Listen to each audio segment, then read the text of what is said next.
Hey guys, Garo97 again. This time with a review of the 100 scale Reborn 100 Nightingale from the Beltorchicus Children novel.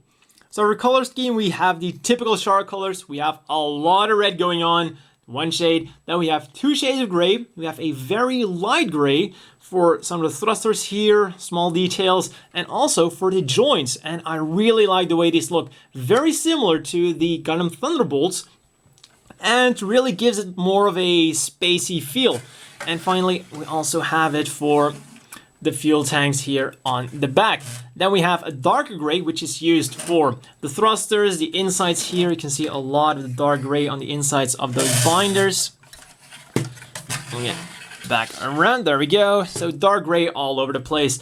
And then we also have yellow for the inside of the thrusters, and it's pretty much only used on the insides. And that is a really cool thing this kit has. It has a lot of thrusters, but all of them have the yellow inside. So no just plain gray thrusters. So I guess that's really where this Reborn 100 thing shines. Even the smaller ones on the back here, you know, small gray thruster with the yellow inside. That is really cool. And then to top it all off, we also, of course, have some very nice clear parts for the beam effects, and also clear white for the inside of the head for the mono eye, and that is going to come in handy later on. Next up for stickers, we only get two normal ones, one green metallic one for the mono eye, and then another green metallic one for the scope of the gun. Now, the metallic sticker in the eye is going to be kind of a problem if you want to use an LED, as I will show later on. Then we also get clear marking stickers, and this is really one of the big things of the Reborn 100 line. And this kind of sets it apart from the average high-grade kit. So we get a lot of stickers. Unfortunately, we only get normal peel-off stickers. We do not get water slides, we do not get rub transfer ones, we just get these normal peel-off ones. And the unfortunate thing about that is, you know, even though we get these really nice markings, they don't look as vibrant as they would if they were either water slide or rub transfer ones. But, you know, it still look very nice and definitely gives this kit a more Master Grade-like feeling when you just look at it. So we have warning stickers all over the place. See the white ones here, NZ99, Char Aznable, his own symbol here again. We have the Neo Zeon on top. And now, this thing I want to talk about. Some of you might have noticed that this thing is upside down. Other ones might have noticed that this is the wrong symbol altogether.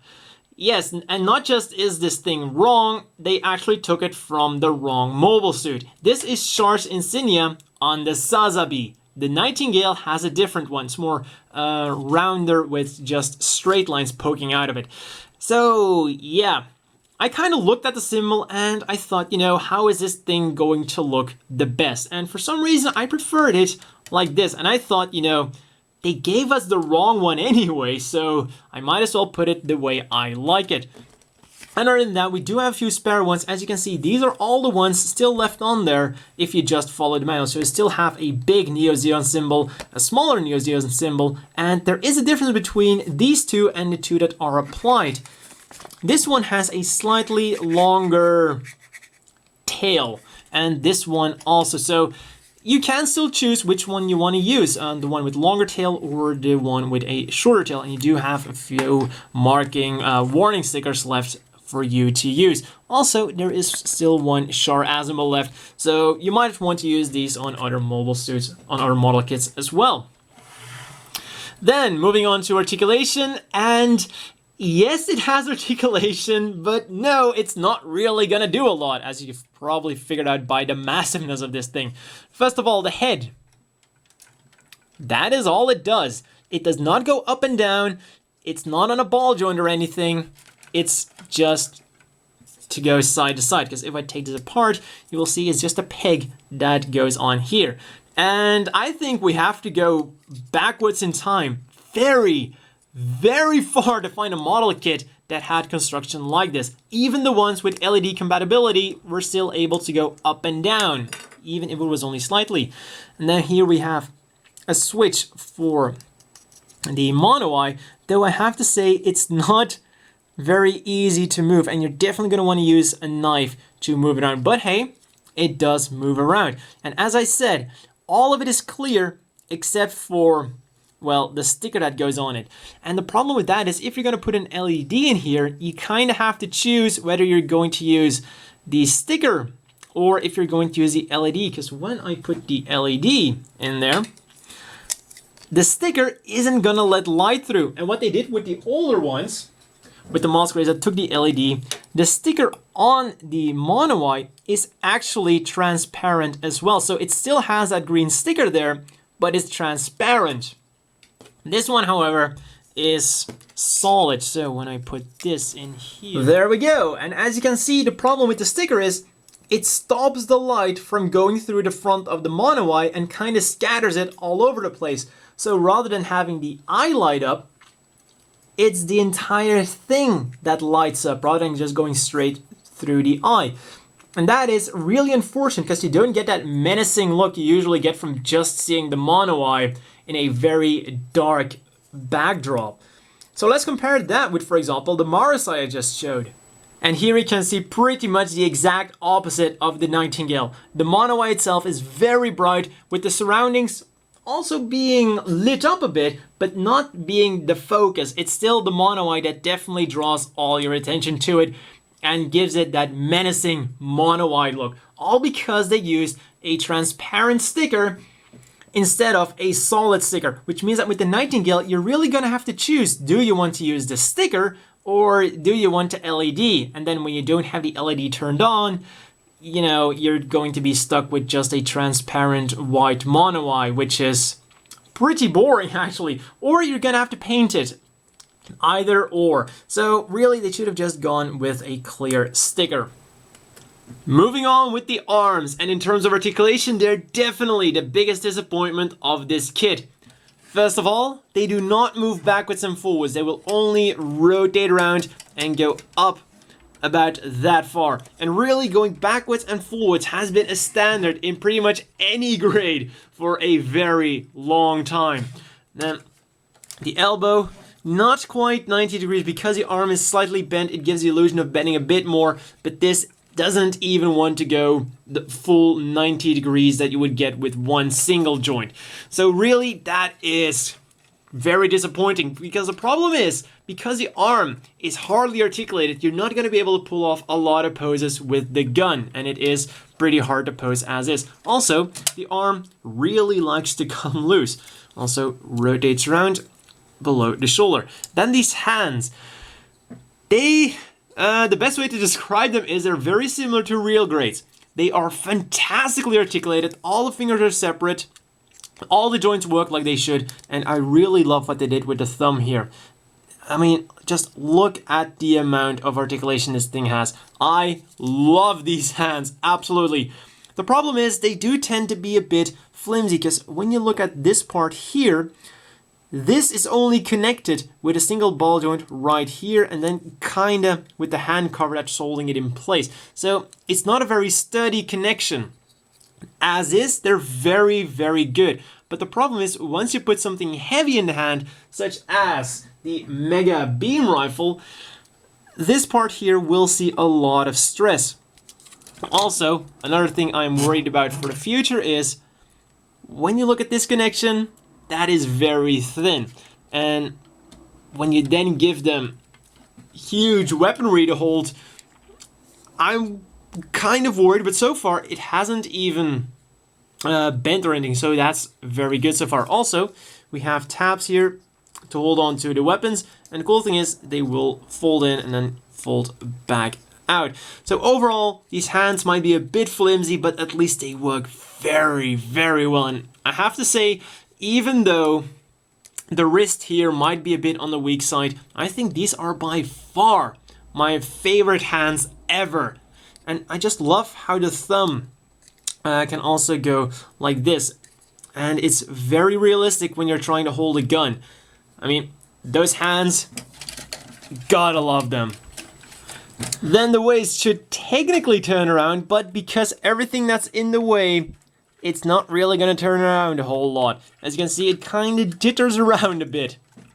Then, the front skirts are, of course, molded separately and will turn around a bit, go up and down a bit. But the biggest problem with these is when we look on the inside, here we have a sub-arm unit. Problem number 1, it's molded all in red instead of gray. Problem number 2, when I pull this out, this is one entire single piece. You know, that is very disappointing. Very disappointing indeed. Especially if this thing is supposed to be the flagship of the newest line. I mean, sub-arm units, they wouldn't have been that difficult to do, right? Anyways, let's put this back on there and move on. So as you can see, they are on ball joints, which is definitely something you don't see every day for front skirts. Also, one problem I have encountered now is that since I've had to pull this hand out in order to fix this thing here, it doesn't really want to go in there that well anymore and is kind of prone to falling out. So gonna have to try see if I can fix that. Now then, side skirts will move around a bit, up and down slightly, and they're also on ball joints. And then when we lift this up, see, that's where this is for. It gives you an extra handle when you're trying to lift it. His abdomen here, the tail part moves up and down a lot, so this is really nice for kind of some action poses. Or also when you're trying to extend the legs, or when you're trying, as I said, same problem as with the arms. You know, when you're trying to move things around, for some reason, these big pegs still like to come apart. So, the thing about it is, because it's movable, if, for example, you put the legs up higher, you can adjust this, and then you have an adjustable extra stand here. So, this giant back piece is always supported. That is really good. And also some really nice inner detail going on there. And then, the legs, I'll just take this thing here. Let's see if it can still stand on one leg. There we go. Yep, that is all the mobility you're gonna get out of the legs. Will turn around until they pop out again. That's something they really like to do. But then again, the legs don't really require a lot of articulation. And they will go out about that far. But now let's be honest, it is a Nightingale. You're not gonna get a lot of movement out of the legs anyway. Then the feet, backwards a bit, forwards a bit, side to side, and rotate around a bit. Also, it is very cool. These things can kind of go down a bit, but you're gonna have to find a display base to put them on in order to really get this effect. Though, I can imagine that in a flying pose, that is going to look really, really nice. Also, some more thrusters underneath there with a very nice yellow insides. So then let's put this back together. There we go. Oh, and of course, that was very easy to pull apart. Of course, this part will also rotate around all the way this time. And finally, on the back, nothing moves at all. At least not officially, because these wing binders, they technically lock into place so you can't move them around. However, if you pull them out a bit, you can move them around if you really, really want to. Now let's lock that back in. There we go. And well, the fuel tanks, or these shoulder parts here, if you can see them, turn them around. These shoulder parts are also unfortunately locked into place. It would have been really cool if they could go up and down, because when you just look at it, it looks like they should be able to go up and down.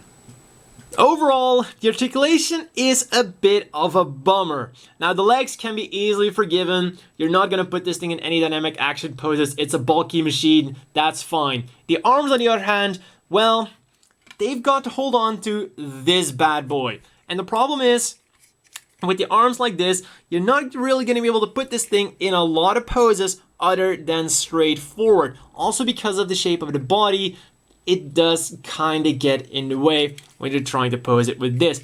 Now the hands are fantastic, but the arms, well, it would have been really cool if they were more articulate for more dynamic action poses.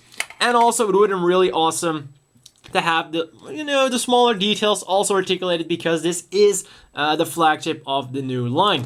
But since I have this thing here, let's move on with the accessories. Let's pull up the hand. As I've shown before, you pull out the tab here and simply put it in there. There we go, get this in there. And this is why I really love that thumb. It really looks like you would hold a gun yourself, so that is fantastic. I really love those hands.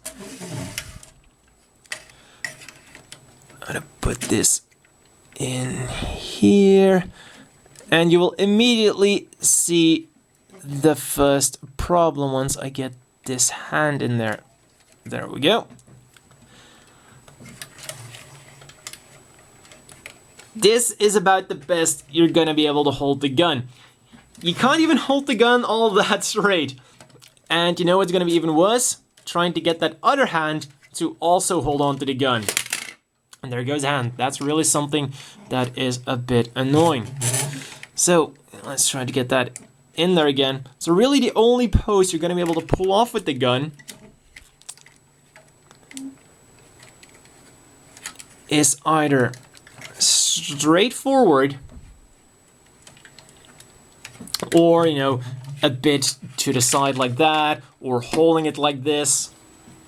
And one final thing about the hands and the Mega Beam Rifle is that at some point you might have to pull out the hand in order to get that joint in there fixed up. The problem is the ball joint of the hand is gonna stay stuck inside of the arm, and you're gonna have to pry that thing out with some kind of metal thin thing, because otherwise if you're gonna try to put the hand back in, it's gonna constantly fall out like it did on the review. So then, moving on with this here, one final thing about the beam rifle that definitely was a bit disappointing is this stock here. It folds out, but that's all it does. I mean, it's really cool we got this articulation, but you can't move it out, you can't pull it out, and that would have been super awesome. I mean, they did a lot of great engineering on the hand, so it would have been fantastic if they also did so on the Mega Beam Rifle.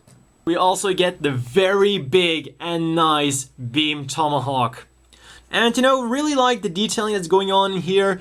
We have the beam in the middle that's also a bit jagged. That's a really cool effect going on. And also, just like the beam rifle, it does have a very big slit here to put the peg in. I have to say, I'm not really...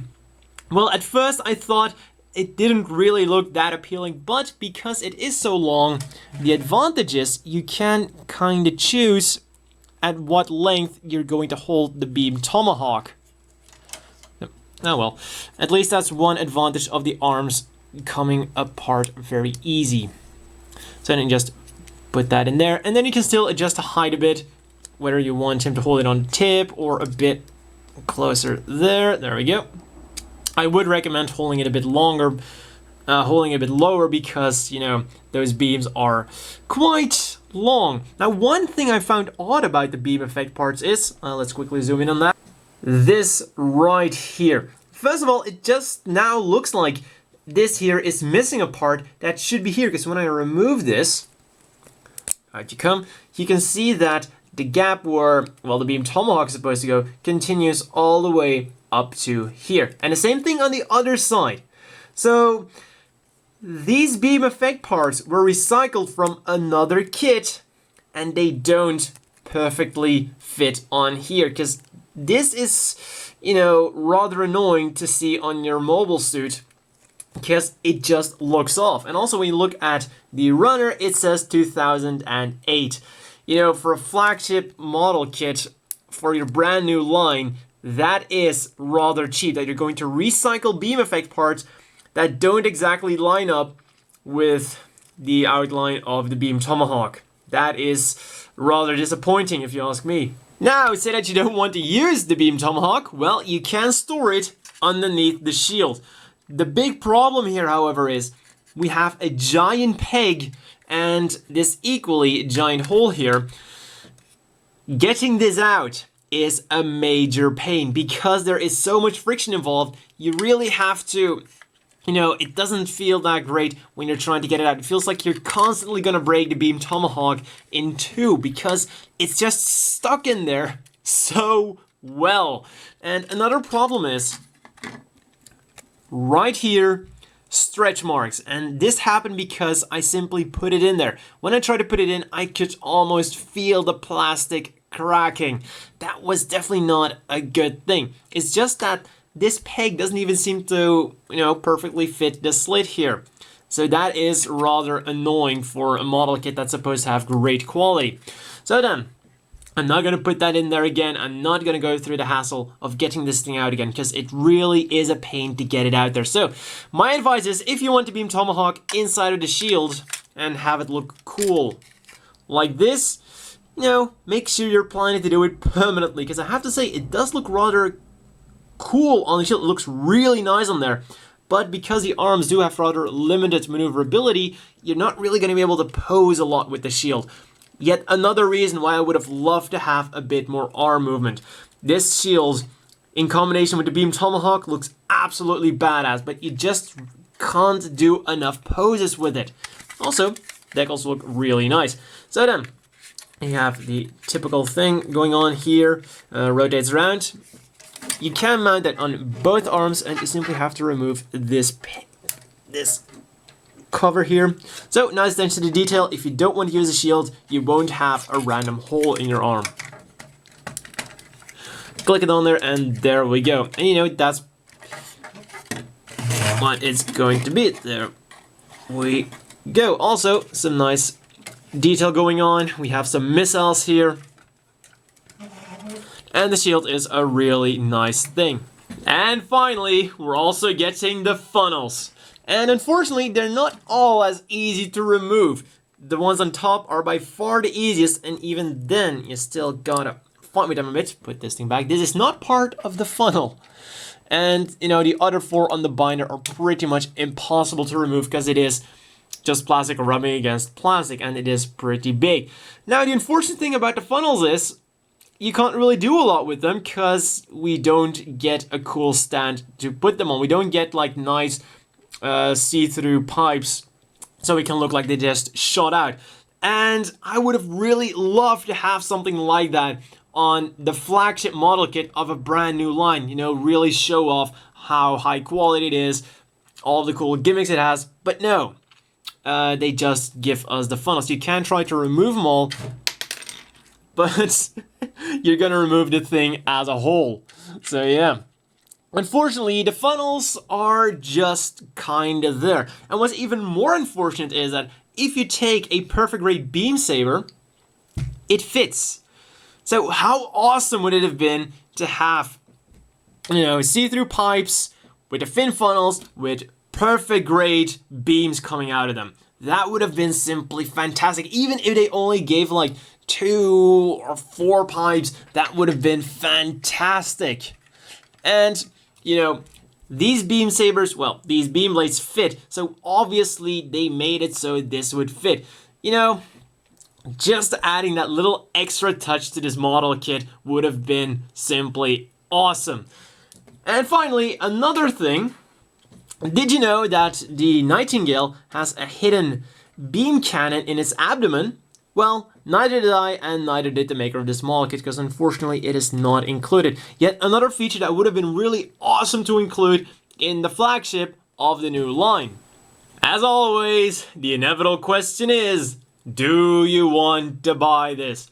And well, for 8,000 yen, it's a fair deal. It's not great, it's not bad, it's fair. You're essentially getting what you're paying for. So if you like the Nightingale, you are absolutely going to love this kit. And it essentially has almost most of the things you'd want. It's bulky, it's big, it looks badass, and that is essentially all you need for the Nightingale. Now, Is this also a great kit for other people who aren't super into the Nightingale? Well, probably not. As I've pointed out there, even though this is a brand spanking new line, it has its fair share of problems. First of all, lack of articulation, even in parts where it should have been better. We got the arms, and on top of that, the arms and the legs do like to fall off when you're trying to move them. So that's also a problem. I hope isn't going to be a signature thing of the new line. Other than that, it has those few, small things that are missing. Tubes for the fin funnels, a few small things that are wrong with it, such as reusing the beams that don't fit. In terms of quality, the slits here that don't really match up with the peg, that was rather annoying. So, overall, it's still a great thing, but it has these little things that's holding it back from really feeling like a flagship that's going to sell the new line. And finally, I also want to quickly talk about the new line, because the thing about it is, am I personally excited for this new line? Yes and no. First of all, yes, because I think the concept for this line is fantastic. I have thought to myself that this was a line they've needed for a long time. Essentially a 1/100 scale high grade line for, mobile suits that are bigger and bulkier that would have never made it into master grade. So for that reason, this line is absolutely fantastic. And I don't think we would have gotten a Nightingale in master grade form anytime soon if we hadn't gotten this line. Same thing goes for the Gundam Mk.IV, the Gabera Gundam, and probably a lot of things that are going to follow suit. So in that aspect, this line is absolutely fantastic. Now, as for hyping this line, the thing about it is they're trying to market it as a brand spanking new line while all it is, kind of a high grade line with cool master grade like decals, and that is all this is. So even though this is a brand new line, do not forget what this is. This is not a master grade. It has no inner frame whatsoever. Even though it is 8,000 yen, all of that money has gone into the sheer bulk of this thing, because as you will see, this is a massive monstrosity of a model kit, which is once again its big selling point. So the thing about it is, a quick rundown of it, articulation wise, it is an early 2000 high grade. Quality-wise, it's definitely master grade-like with all the detailing going on. However, it also reminded me a lot of the Neo Zeong for some reason, with the detailing it has. So once again, that is quite reminiscent of a high grade. Then you get the stickers, master grade-like. So that is essentially what this entire new line is about. Get excited for the right reasons. It's a fantastic line. It's just not really what the marketing department would want you to believe it is with its master grade like quality. That does not extend into all areas. And on a final note, I absolutely freaking love those hands. And, I'm not really sure they're using those on the latest master grades, but they definitely should. Those should become standard hands on any 1/100 scale kit. As long as you don't have to wield heavy weapons, those hands are absolutely fantastic. So I can't wait to see more of them when they don't have to hold a ridiculously heavy weapon on the Gundam Mk.IV. Finally, for some size comparisons, here he is next to two standard size gyms, a 1/100 scale master grade and a 1/44 scale high grade, and as you can see, it absolutely dwarfs them. And that's why I say that 8,000 yen definitely went to the bulk of this machine. Next up here we have Johnny Raiden Zaku and the Marasai. And for once, it doesn't just suffice to do a frontal size comparison, because when I turn this thing around, it becomes even more massive. And that's probably also a final thing to keep in mind. It takes up quite a bit of storage space. So when you're buying this, make sure you have somewhere to store it, because, if you look at it like this takes up like 3 or 4 master grades in length. And then when you look at it in width, once again, that's gonna take up a lot of space, so you could always place them under the binders for when it's rating. And last, but definitely not least, here he is next to the 160 scale Zaku and the Neo Zeong.